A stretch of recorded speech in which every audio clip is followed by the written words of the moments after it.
El hombre de arena. De Ernst Theodor Amadeus Hoffmann. Parte 1. Nathaniel a Lotario. Sin duda estaréis inquietos porque hace tanto tiempo que no os escribo. Mamá estará enfadada y Clara pensará que vivo en tal torbellino de alegría que he olvidado por completo la dulce imagen angelical tan profundamente grabada en mi corazón y en mi alma. Pero no es así, cada día, cada hora, pienso en vosotros y el rostro encantador de Clara vuelve una y otra vez en mis sueños, sus ojos transparentes me miran con dulzura, y su boca me sonríe como antaño, cuando volvía junto a vosotros. ¡Ay de mí! ¿Cómo podría haberos escrito con la violencia que anidaba en mi espíritu y que hasta ahora ha turbado todos mis pensamientos? Algo espantoso se ha introducido en mi vida. Sombríos presentimientos de un destino cruel y amenazador se ciernen sobre mí, como nubes negras, impenetrables a los alegres rayos del sol. Debo decirte lo que me ha sucedido. Debo hacerlo, es preciso, pero solo con pensarlo oigo a mi alrededor risas burlonas. Ay, querido Lotario, ¿cómo hacer para intentar solamente que comprendas que lo que me sucedió hace unos días ha podido turbar mi vida de una forma terrible? Si estuvieras aquí, podrías ver con tus propios ojos, pero ciertamente piensas ahora en mí como en un visionario absurdo. En pocas palabras, la horrible visión que tuve, y cuya mortal influencia intento evitar, consiste simplemente en que, hace unos días, concretamente el 30 de octubre a mediodía, un vendedor de barómetros entró en mi casa y me ofreció su mercancía. No compré nada y le amenacé con precipitarle escaleras abajo, pero se marchó al instante. Sospecha sin duda que circunstancias concretas que han marcado profundamente mi vida, conceden relevancia a este insignificante acontecimiento, y así es en efecto. Reúno todas mis fuerzas para contarte con tranquilidad y paciencia algunas cosas de mi infancia que aportarán luz y claridad a tu espíritu. En el momento de comenzar te veo reír y oigo a Clara que dice, son auténticas chiquilladas, reíros. Reíros de todo corazón, os lo suplico. Pero, Dios del cielo, mis cabellos se erizan, y me parece que os conjuro a burlaros de mí en el delirio de la desesperación, como Franz Moe conjuraba a Daniel. Nota.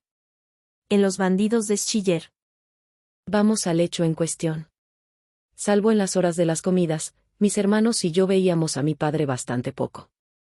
Estaba muy ocupado en su trabajo.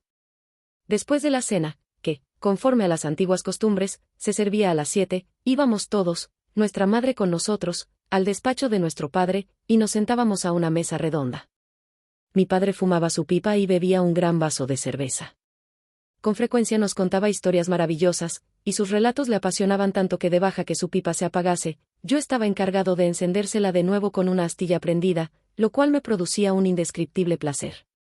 También a menudo nos daba libros con láminas, y permanecía silencioso e inmóvil en su sillón apartando espesas nubes de humo que nos envolvían a todos como la niebla. En este tipo de veladas, mi madre estaba muy triste, y apenas oía sonar las 9, exclamaba, vamos niños, a la cama, el hombre de arena está al llegar. Ya le oigo. Y, en efecto, se oían entonces retumbar en la escalera graves pasos, debía ser el hombre de arena. En cierta ocasión, aquel ruido me produjo más escalofrío que de costumbre y pregunté a mi madre mientras nos acompañaba. Oye mamá. ¿Quién es ese malvado hombre de arena que nos aleja siempre del lado de papá? ¿Qué aspecto tiene? No existe tal hombre de arena, cariño, me respondió mi madre. Cuando digo, viene el hombre de arena, quiero decir que tenéis que ir a la cama y que vuestros párpados se cierran involuntariamente como si alguien os hubiera tirado arena a los ojos. La respuesta de mi madre no me satisfizo y mi infantil imaginación adivinaba que mi madre había negado la existencia del hombre de arena para no asustarnos. Pero yo le oía siempre subir las escaleras. Lleno de curiosidad, impaciente por asegurarme de la existencia de este hombre, pregunté a una vieja criada que cuidaba de la más pequeña de mis hermanas, ¿quién era aquel personaje? A mi pequeño Nathaniel. Me contestó, ¿no lo sabes? Es un hombre malo que viene a buscar a los niños cuando no quieren irse a la cama y les arroja un puñado de arena a los ojos haciéndoles llorar sangre. Luego, los mete en un saco y se los lleva a la luna creciente para divertir a sus hijos, que esperan en el nido y tienen picos encorvados como las lechuzas para comerles los ojos a picotazos. Desde entonces, la imagen del hombre de arena se grabó en mi espíritu de forma terrible, y, por la noche, en el instante en que las escaleras retumbaban con el ruido de sus pasos, temblaba de ansiedad y de horror. Mi madre solo podía entonces arrancarme estas palabras ahogadas por mis lágrimas, el hombre de arena. El hombre de arena. Corría al dormitorio y aquella terrible aparición me atormentaba durante toda la noche. Yo tenía ya la edad suficiente como para pensar que la historia del hombre de arena y sus hijos en el nido de la luna creciente, según la contaba la vieja criada, no era del todo exacta, pero, sin embargo, el hombre de arena siguió siendo para mí un espectro amenazador. El terror se apoderaba de mí cuando le oía subir al despacho de mi padre. Algunas veces duraba su ausencia largo tiempo, luego, sus visitas volvían a ser frecuentes, aquello duró varios años. No podía acostumbrarme a tan extraña aparición, y la sombría figura de aquel desconocido no palidecía en mi pensamiento. Su relación con mi padre ocupaba cada vez más mi imaginación, la idea de preguntarle a él me sumía en un insuperable temor, y el deseo de indagar el misterio, de ver al legendario hombre de arena, aumentaba en mí con los años. El hombre de arena me había deslizado en el mundo de lo fantástico, donde el espíritu infantil se introduce tan fácilmente. Nada me complacía tanto como leer o escuchar horribles historias de genios, brujas y duendes, pero, por encima de todas las escalofriantes apariciones, prefería la del hombre de arena que dibujaba con tiza y carbón en las mesas, en los armarios y en las paredes bajo las formas más espantosas. Cuando cumplí 10 años, mi madre me asignó una habitación para mí solo, en el corredor, no lejos de la de mi padre. Como siempre, al sonar las 9, el desconocido se hacía oír, y había que retirarse.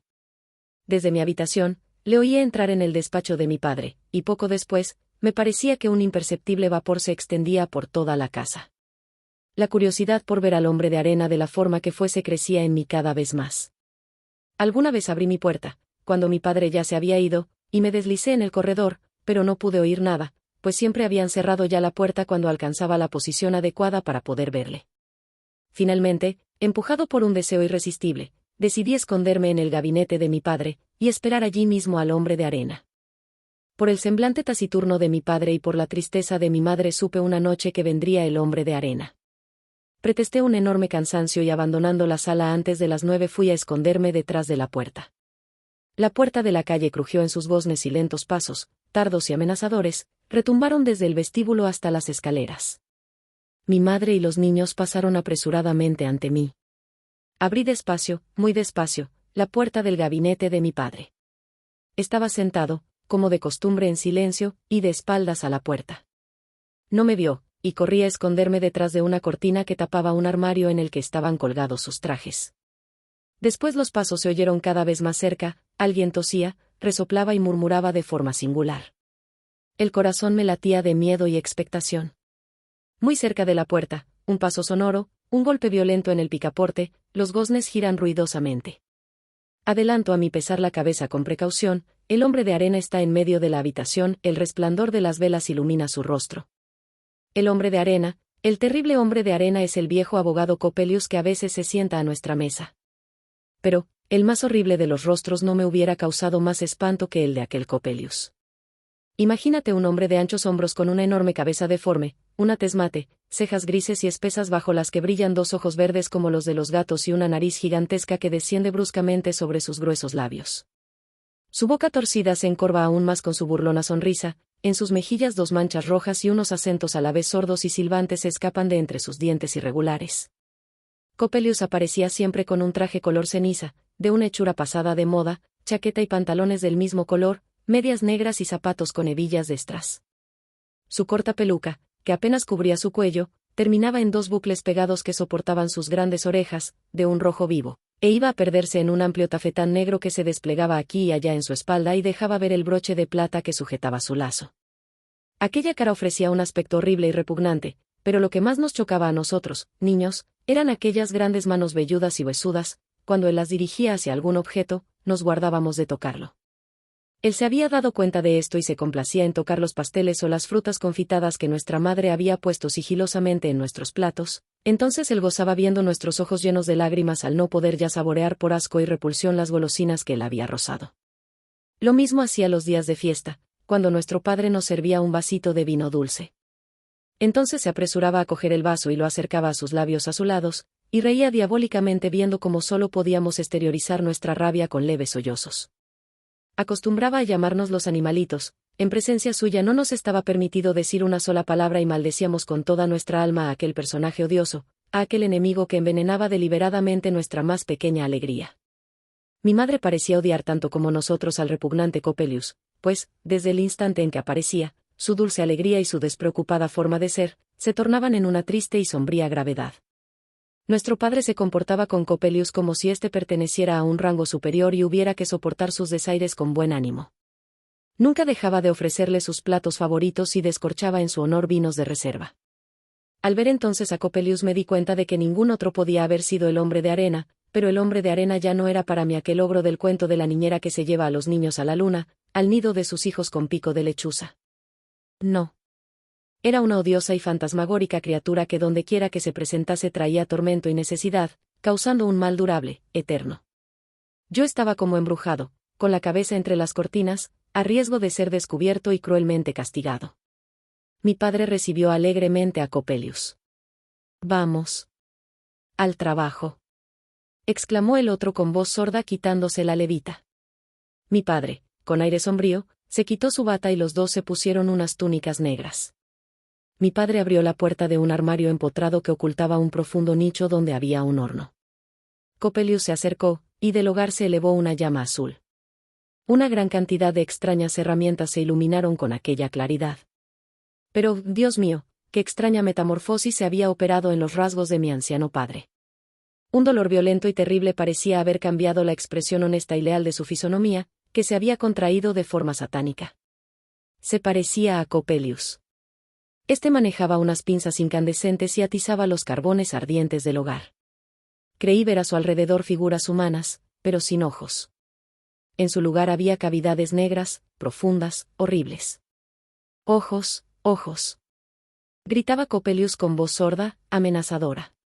Grité y caí al suelo violentamente abatido por el miedo. Entonces Coppelius me cogió. «Pequeña bestia. Pequeña bestia», dijo haciendo crujir los dientes de un modo espantoso. Diciendo esto me arrojó al horno, cuya llama prendía ya mis cabellos. «Ahora», exclamó, «ya tenemos ojos, ojos.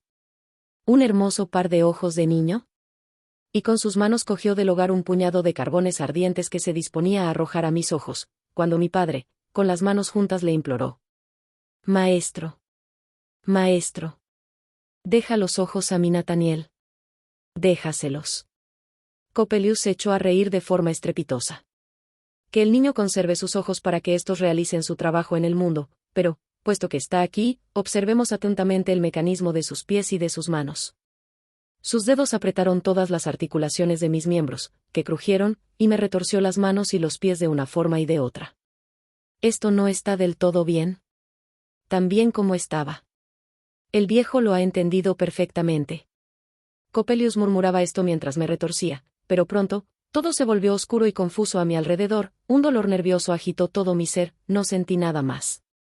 Un vapor dulce y cálido se derramó sobre mi rostro, desperté como del sueño de la muerte. Mi madre estaba inclinada sobre mí. «¿Está aquí el hombre de arena?», balbucí. «No, mi niño, está muy lejos, se fue hace mucho, no te hará daño». Así decía mi madre, y me besaba estrechando contra su corazón al niño querido que le era devuelto. «¿Para qué cansarte por más tiempo con estas historias, querido Lotario?». Fui descubierto y cruelmente maltratado por Coppelius. La ansiedad y el miedo me causaron una ardiente fiebre que padecí durante algunas semanas. «¿Está aún aquí el hombre de arena?». Estas fueron las primeras palabras de mi salvación y el primer signo de mi curación. Solo me queda contarte el instante más horrible de mi infancia. Después te habrás convencido de que no hay que acusarles a mis ojos de que todo me parezca sin color en la vida, pues un sombrío destino ha levantado una densa nube ante todos los objetos, y solo mi muerte podrá disiparla. Coppelius no volvió a aparecer, se dijo que había abandonado la ciudad. Había transcurrido un año, y cierta noche, según la antigua e invariable costumbre, estábamos sentados en la mesa redonda. Nuestro padre estaba muy alegre y nos contaba historias divertidas que le habían sucedido en los viajes de su juventud. En el momento en que el reloj daba las 9 oímos sonar los goznes de la puerta de la casa, y unos graves pasos retumbaron desde el vestíbulo hasta las escaleras. «¿Es Coppelius?», dijo mi madre palideciendo. «Sí, es Coppelius», repitió mi padre con voz entrecortada. Las lágrimas asomaron a los ojos de mi madre. «Padre. ¿Es preciso?». «Por última vez», respondió. «Viene por última vez, te lo juro. Ve con los niños. Buenas noches». Yo estaba petrificado, me faltaba el aire. Mi madre, viéndome inmóvil, me cogió del brazo. Ven, Nathaniel me dijo. Me dejé llevar a mi habitación. Estate tranquilo y acuéstate. Duerme. Me dijo al irse. Pero un terror invencible me agitaba y no pude cerrar los ojos. El horrible, el odioso Coppelius estaba ante mí, con sus ojos destellantes, sonriéndome hipócrita, e intentaba alejar su imagen. Era cerca de medianoche cuando se oyó un golpe violento, como la detonación de un arma de fuego. La casa entera se tambaleó, alguien pasó corriendo por delante de mi cuarto y la puerta de la calle se cerró estrepitosamente de un porrazo. «Es Coppelius». Grité fuera de mí y salté de la cama.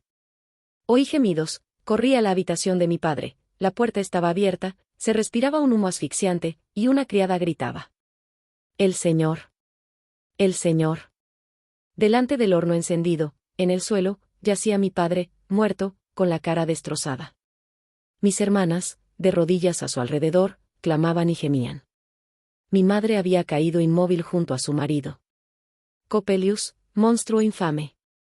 Has asesinado a mi padre». Grité. Y caí sin sentido. 2 días más tarde, cuando colocaron su cuerpo en el ataúd, sus rasgos habían vuelto a ser serenos y dulces como lo fueron durante toda su vida. Aquella imagen mitigó mi dolor, pensé que su alianza con el infernal Coppelius no le había llevado a la condenación eterna.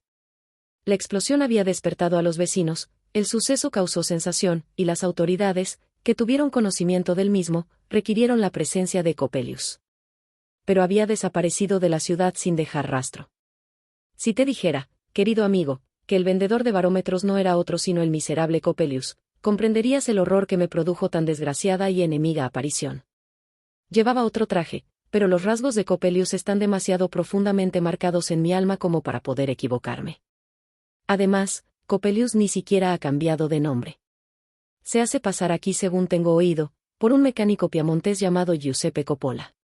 Estoy decidido a vengar la muerte de mi padre, pase lo que pase. No digas nada a mi madre de este encuentro cruel.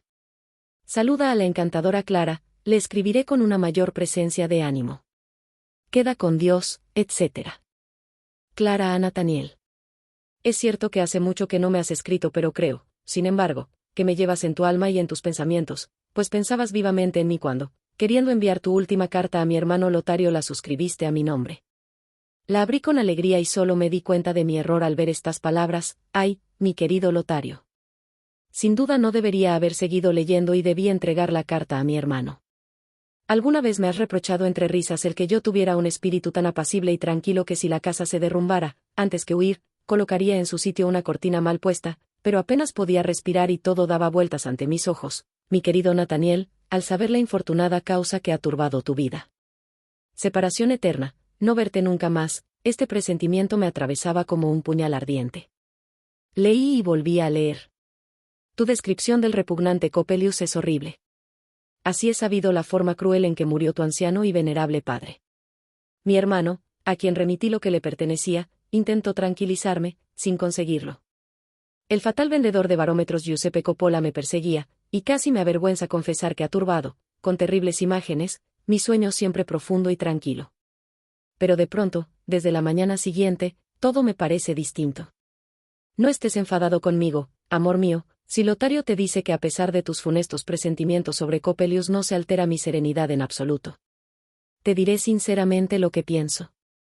Las cosas terribles de que hablas tienen su origen dentro de ti mismo, el mundo exterior y real tiene poco que ver. El viejo Coppelius sin duda era repelente, pero, como odiaba a los niños, esto producía en vosotros, niños, verdadero horror hacia él. El hombre de arena de la niñera se asoció en tu imaginación infantil al viejo Coppelius, quien, sin que te dieras cuenta, permaneció en ti como un fantasma de tus primeros años. Sus entrevistas nocturnas con tu padre no tenían otro objeto que realizar experimentos de alquimia, cosa que afligía a tu madre pues posiblemente costara mucho dinero, y aquella ocupación, además de llenar a su esposo de una engañosa esperanza de sabiduría, le apartaba del cuidado de su familia.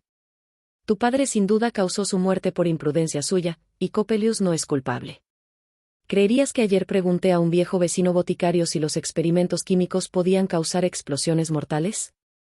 Asintió describiéndome largamente a su manera cómo se hacían tales cosas, citándome gran número de palabras extrañas que no he podido retener en mi memoria.